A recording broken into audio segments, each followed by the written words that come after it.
All right, so this is uh, the, as promised, the final part of the the final part of the comic reviews.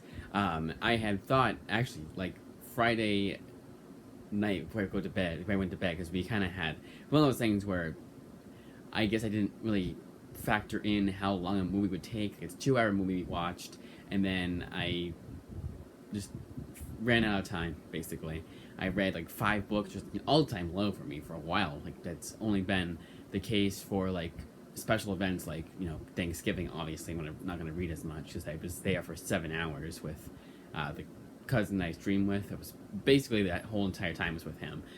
Did not mind that one bit, obviously, but I got like maybe it was 5 comics then too. And then, of course, I had a full day of school. That's 6 hours. You had a 2 hour movie. That's 8 hours. So obviously, I'm going to get only 5 books read that day. That evening, rather. Afternoon, evening, whatever the hell. And I was also far behind schedule as is. As it was. So, factor that in too. So Saturday, I was like, God damn it, am I going to be able to read all these? And I was fine with it. The more and more I thought about it, I was like, you know what? I'll take an extra day. And then, because the OGNs, I didn't get to reading any of those, and I probably won't unless it's Captain America, and I'm gonna review Captain America in here. Oh yeah, that's right too. I didn't do Captain America. I'll do Captain America Red, White, and Blue if I even finish it. Like I kind of like the more and more I think about it, I probably just think there's no reason to finish that damn book. But that OGN, the Red, White, and Blue one, if I do end up doing, if I do end up finishing it, I'll do like a post, and it'll be like a do not recommend. Like I cannot imagine a book is gonna get any better. I don't know what it is about that book, but like I'm usually very lenient about comics in general, as you will soon see here with the books I'm about to review. And Captain America Red, White, and Blue is so boring that I don't even want to finish it. It's a good thing that was my first Captain America comic, because I would have never read another Captain America book after that. Because I always, like with Superman, I always kind of felt like Captain America was kind of a boring character. But the more and more I've read from him, especially the Orphans issues of Ed Brubaker's run, has been pretty damn good. I don't usually read a whole lot though. I read all of Rick Remender's run on Captain America. That was good. I actually did like that, even though not a whole lot of people seem to like that run. I liked it. But yeah, I don't really have. It's kind of funny to think about. I don't really have a whole lot of Captain America books I can think of right off the top of my head. Mark Gruenwald's run is awesome. I'm almost considering getting that omnibus, but I'm stuck getting Image books, which is fine. I don't mind that. But anyways, without further ado, let's get into it, because I'm getting sidetracked.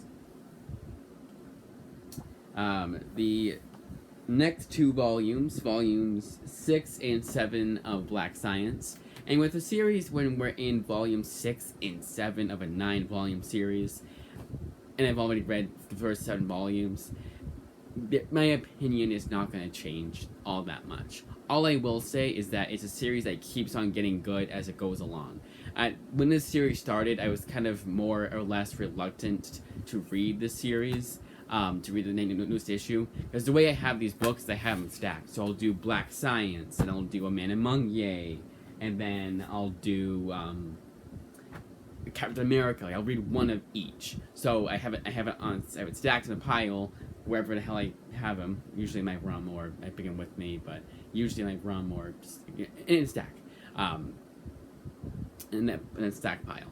And I'll like take one off and be like, oh yeah, next one up is A Man Among Ye. And at first, when Black Science came around, I was like, oh yeah, Black Science, all right. But now, like I'm actually excited to read the next volumes and next issues and volumes of Black Science. So definitely a series I recommend. And if you like Rick Remender, you're gonna like this.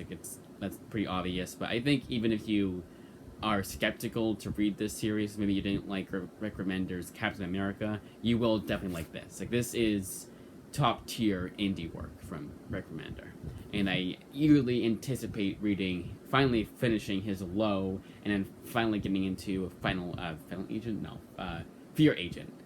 I have a final edition of that book. That's what my printing is called. That's why I thought it was Final Agent, to get those words confused. The 2 F words at. But I think Rick Remender is going to be the one that I don't mind reading all of what I have from him, because I don't think I'm ever going to complete it. So the thing about me is, a little sidetrack, sorry to get sidetracked here again, but the thing about me is, like, someone like Stephanie Phillips, it's pretty easy because the only thing that she has written for Image that is not A Man Among Ye is one issue of Silver Coin. So it's pretty damned easy to get everything she's written and then read, like, and then do the library thing. Like, oh, what does the library have? Well, they have Rogue and Gambit. Oh, they have the first volume of Grimm. They have this, they have that, and then get behind that. But Rick Remender is, and I'm going to complete this with it. Like, I want everything Stephanie Phillips has written at once. I want everything that John Zerplatin has read at once. And when I find out that Saint Mercy has a second series called Godsland coming out, I'm like, damn it. Now I'm not, like, I kind of regret getting what I have so far for John Zerplatin, even though all I have to spend is $16.99 more to get the rest of what he's gotten, and then there we go. I've completed my little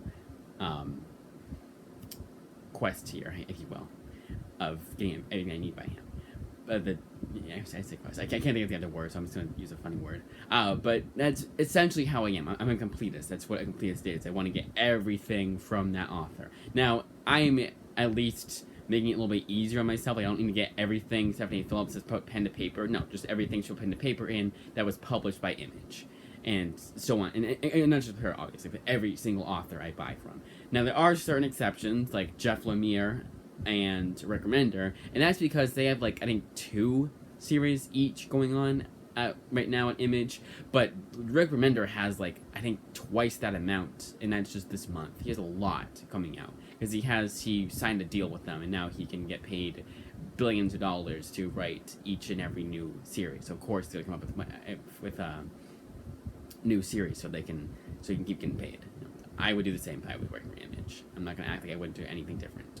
But that's why, and that's a good way for me to get off this train, is to be like, hey, Rick Remender, we're never going to get everything he's done because he keeps writing stuff for Image. Unless the guy dies or retires, we're never going to get everything he's done for Image. And even if he does retire or hiatus, he goes on a hiatus for 5 years, and I spend those 5 years getting everything he's done, Crawlspace Omnibus is infamously out of print right now.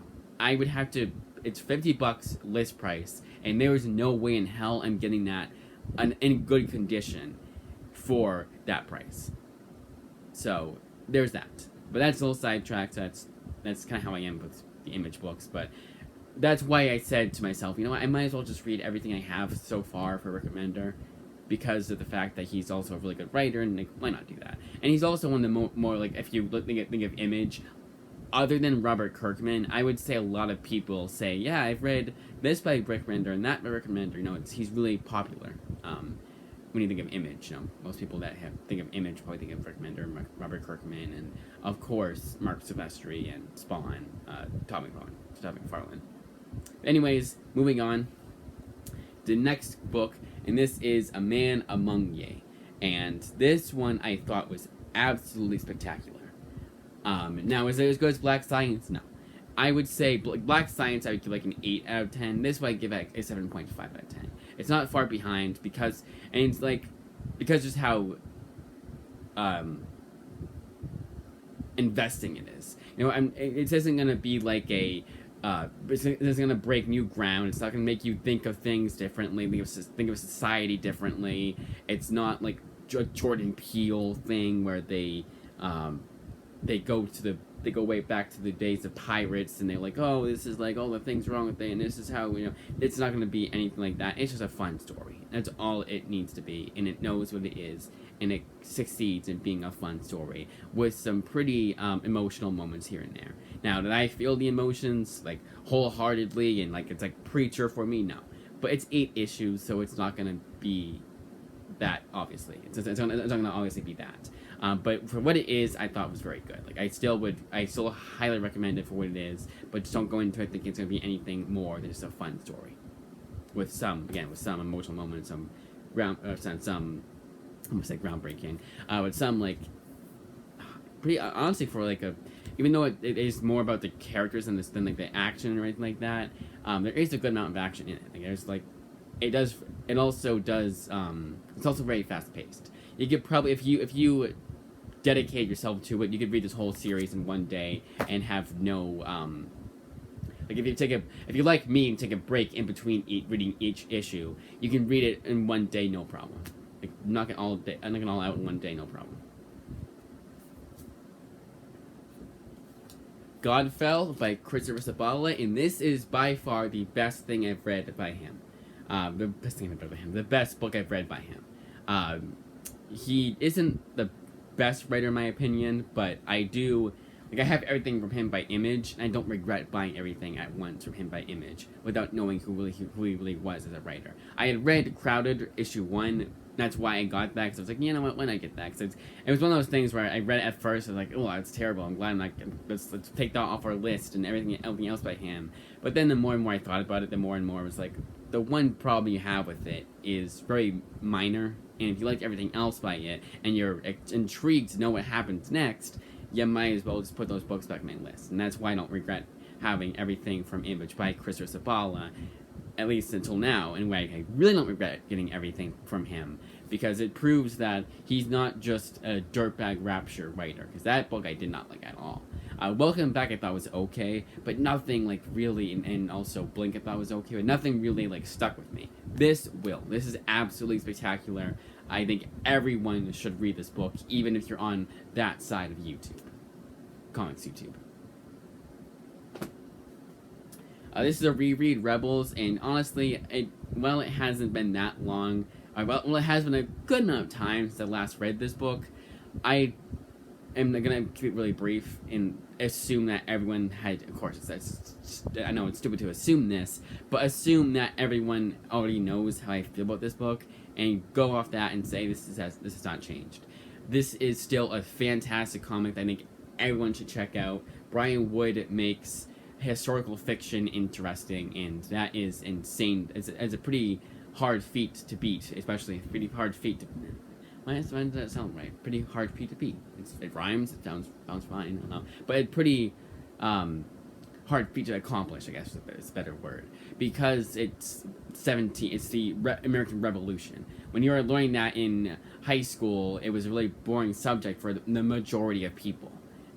Not because of kind of because of how long ago it was. It doesn't really matter in today's world unless you go to like the racism aspect. But even then, like, you can just go to any other moment in history, like going so recent as to the George Floyd thing and all that, and maybe even before that to and then even if you want to go like historical and still keep historical fiction like Martin Luther King, like, you know, it's kind of redundant. I understand why people would be bored by it, but this makes it fun.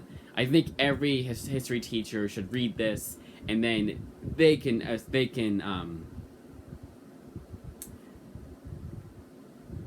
teach it. They feel like it's a good enough book to teach the classroom and to have as a book that they say, hey, read this, and, you know, we'll do a little report on it, but, you know, make it fun, you know. That's what I'm trying to say. But you guys know what I'm saying. I'm not gonna try and make it. I feel like the more and more I talk about it, and more and more I try to get, like, you know, oh, the history teacher, and like make more and more connections, the more tongue-tied I get, and tied things just like get all. And I think the best way to describe it is like I'm like trying to tie something together, and then I keep trying to, you know, like tying my shoes, and I keep trying to make it even more and more tight, and then like doing, you know, how you do that thing to do double knotted and try a triple knot and quadruple knot, and it just becomes a mess. So the more and more I talk, not necessarily the more and more I talk about a book, but the more connect I'm trying to be, like saying, oh, here's your teacher. But you guys know what I'm trying to say, but I try to make it sound even more profound. I think it's gotta be like more and more just like conclusive. Just be like, instead of being, you know, just talking, just say, history teachers should teach us to their children. History teachers should teach us to their students. That's all I should say. Not be like, oh, and these ones, and no. I like the connections I was making, like saying like the American Revolution is probably boring for most students in class, because it's students in their social studies class, because it was so long ago, and it's not a whole lot they can teach that they can't just say, oh, well, this we can find out in this unit, you know, it's kind of redundant to say maybe. So even then I'm messing up. Anyways, Avengers: The Enemy Within. This one I liked a lot better than the most recent time I read it. I thought it was kind of just like not as good as the Captain Marvel run was. It's kind of ground it all to a halt, and it was kind of like an event that I kind of feel like didn't need to be in there. And I liked the story that was happening so far with Captain Marvel, and I felt like this was one of those events that interrupts it. I don't feel that as much this time.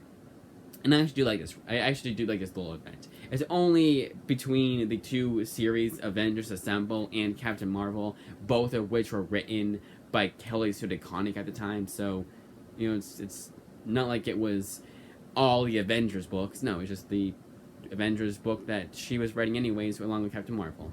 So there's no there's no interruptions where it's like, oh, this Avengers book, now we have to keep you guys up to date where Captain America is in this Avengers book and Iron Man, and then, oh wait, we forgot about Captain Marvel, oopsies, and there was no point in keeping that event in it. None of that happened, thankfully. But I still think this is a good run. Overall, I think this Captain Marvel run is a really good run. And this yet again proves it as to why. There's things that happen here, not gonna spoil it, even though obviously it's like what happens with most other superheroes. It's kind of a spoiler, yes, but you know what's gonna happen at the end anyways. So it's not gonna be like, oh my god, super shocking or anything like that, no. But it is still proof that they can be, at least they can have some stakes. And there is something I could spoil, there is something that is a spoiler that someone would consider to be a spoiler, because it does affect the next issue. And without giving too much away, it does prove that there's a reason for why we should do this with superhero characters, because they can add something to it. And I think that's a great example of why Kelly Sue DeConnick's run in Captain Marvel is pretty damn underrated. Not underrated, sorry, overhated, not underrated. That I would not agree with. I'd say overhated, not underrated. The one exception, because usually when I say a book is underrated, I always say, and then I always add overhated too. Like, I can think of one actually, off the top of my head. But there's a lot, I've said it before.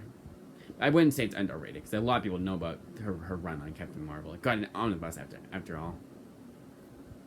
It got the omnibus treatment after all. And honestly, when most people think of Kelly Sue DeConnick as a writer, they usually say the writer of Captain Marvel, to give an example of what she's written. Immortal X-Men. This, along with another book you'll soon see here, is example of, and I'm just going to keep it at this, because I feel like I'm getting too wordy with these reviews, overstuffed but interesting.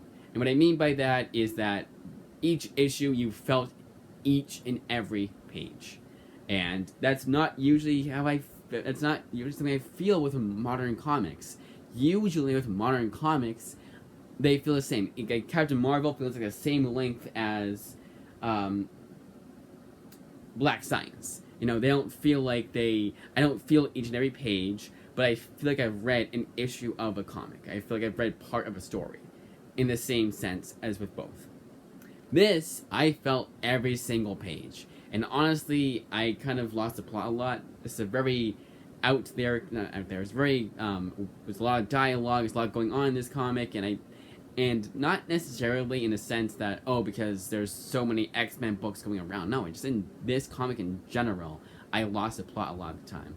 But when I did, there was certain things I did remember. There was one thing that happened to the character that was past. Like they do a little flashback, and I'll always remember that from this comic. Like when I'm thinking this comic 6 months from now, when I'm gonna reread it, that's about the only thing I remember about it. But it is a very memorable thing. Credit where credit's due. But overall, I thought this comic was just not bad.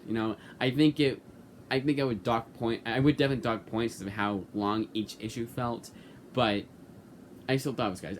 I still recommend it regardless.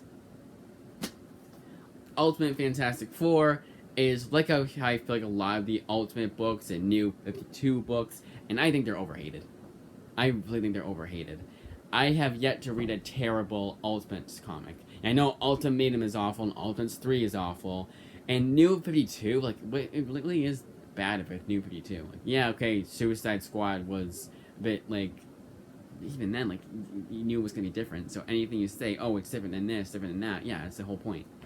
Same thing here. Now, one thing I will give it is that I do feel like it does have that, Ultimate Comics feel to it, where you can definitely tell that it's an Ultimate book, it's not mainstream Marvel, and it's hard to explain without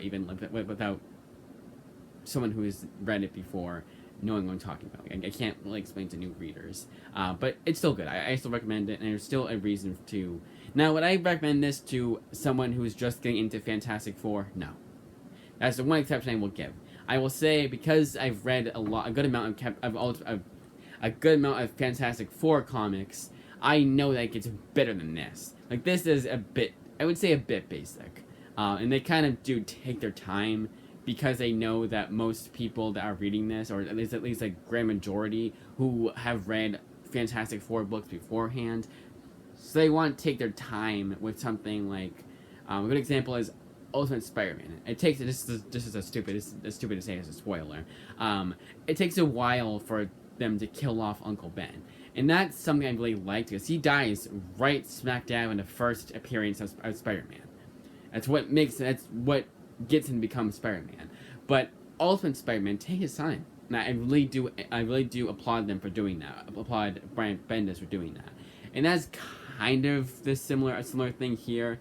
It doesn't take him too long to become the Fantastic Four, but it kind of feels like we're at like issue 13 to 18. I feel like by now we already met a lot of the villains in that made Fantastic Four so special. Like, we already met Doctor Doom and Puppet Master and the Skrulls and this and that and that and this, and here we just met Doctor Doom, Annihilus in this issue, and in this volume, this arc, and I think that might be it.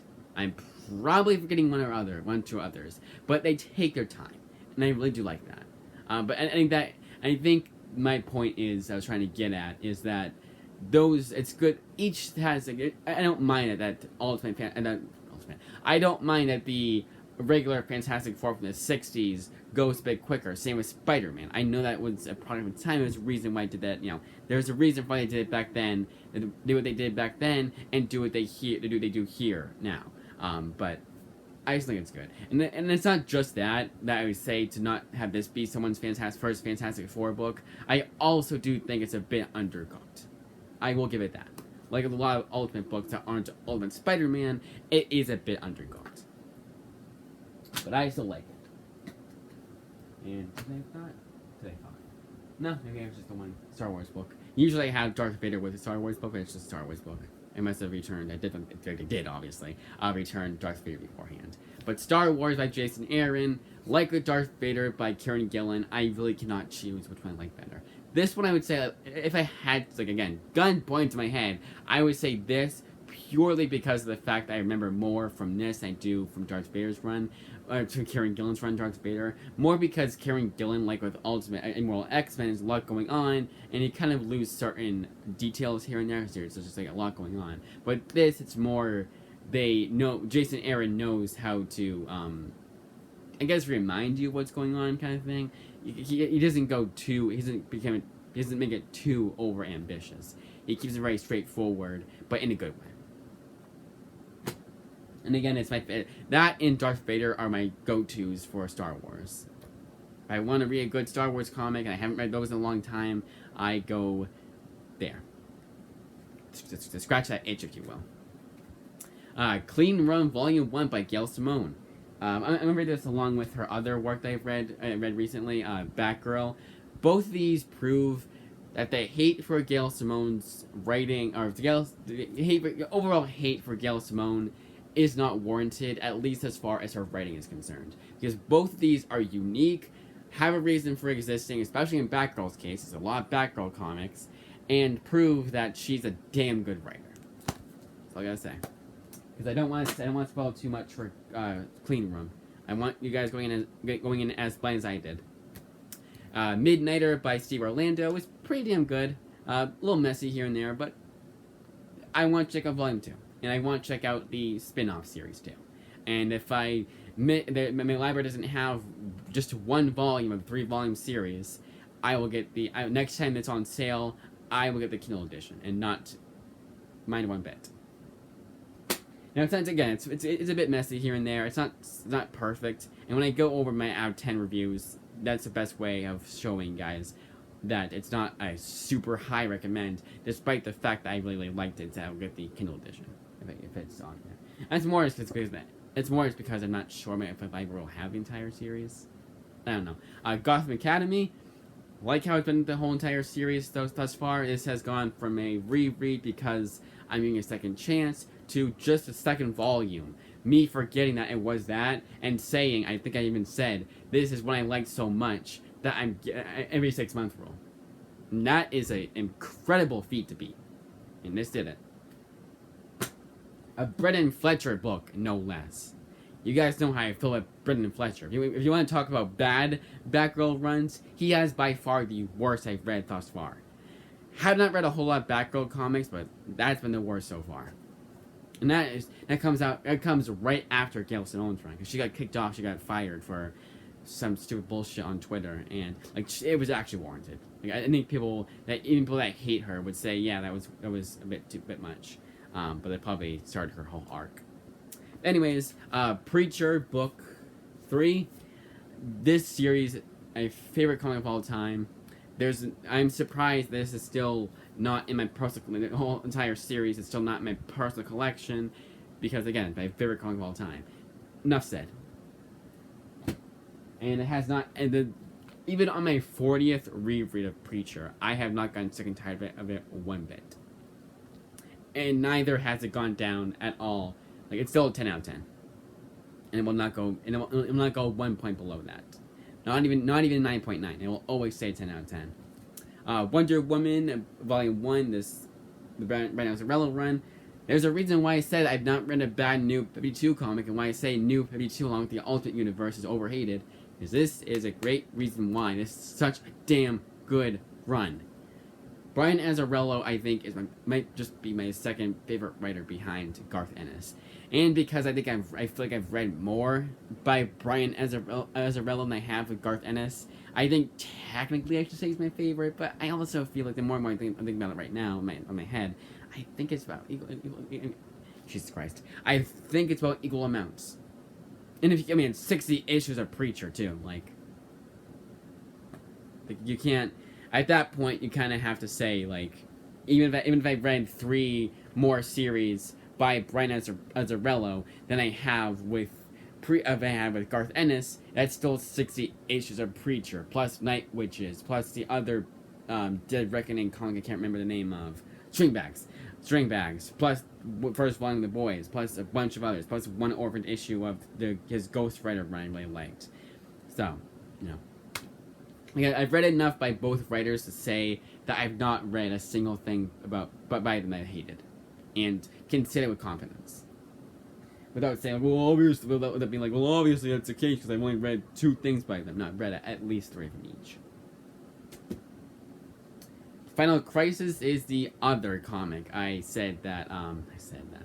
That other comic that, along with Immortal X-Men, I said that it was overstuffed but investing. I was still interested in this throughout, but I felt every single page, and it was 32 pages per issue. At least Immortal X-Men was 25 pages for every issue after issue 1, because issue 1 always has to be a little bit longer for modern Marvel comics. But this one was, my God, I felt every page, and it took me like an hour to read each issue, if not more. And will I run out to read Final Crisis 6 months from now? Probably not.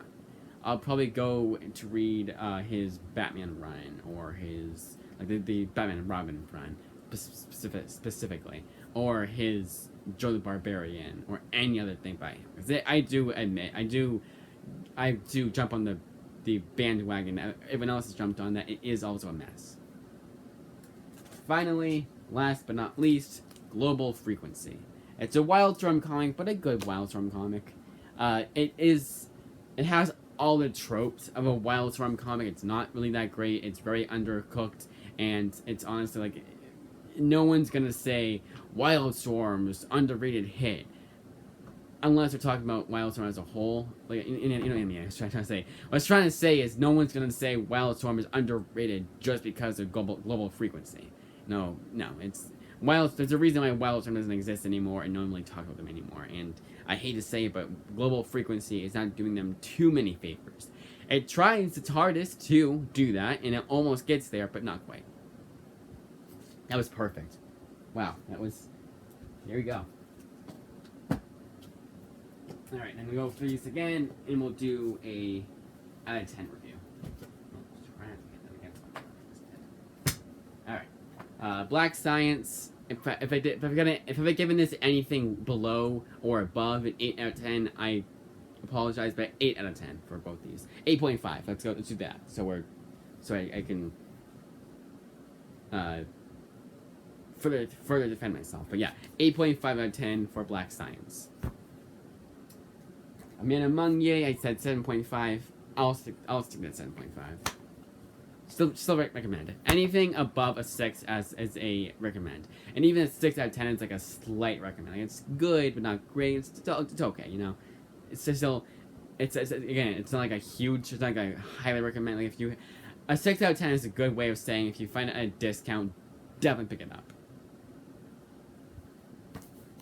Godfell, 8 out of 10.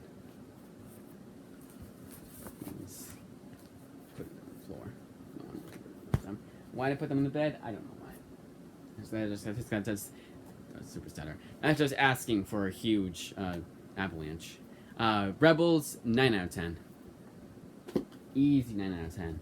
7.5 for this volume. I still think the whole overall run is like an 8 out of 10, but this one is slightly not as good. It's still barely remember it being though. It definitely did more than the second time I did the first time.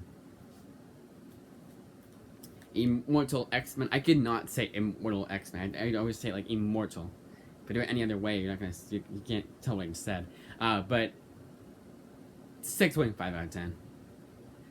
Just because of how long each issue felt. And honestly, unlike Final Crisis, there were times I was a bit bored. Like, very bored. Okay? Honestly, Immortal X-Men, I don't think I'll check out Volume 2. It's just good enough to where I recommend it, kind of, sort of. Like, even a 6.5 seems a bit high, but not enough to me to check out Volume 2. So I would almost say 5.5, honestly. Yeah, 5.5.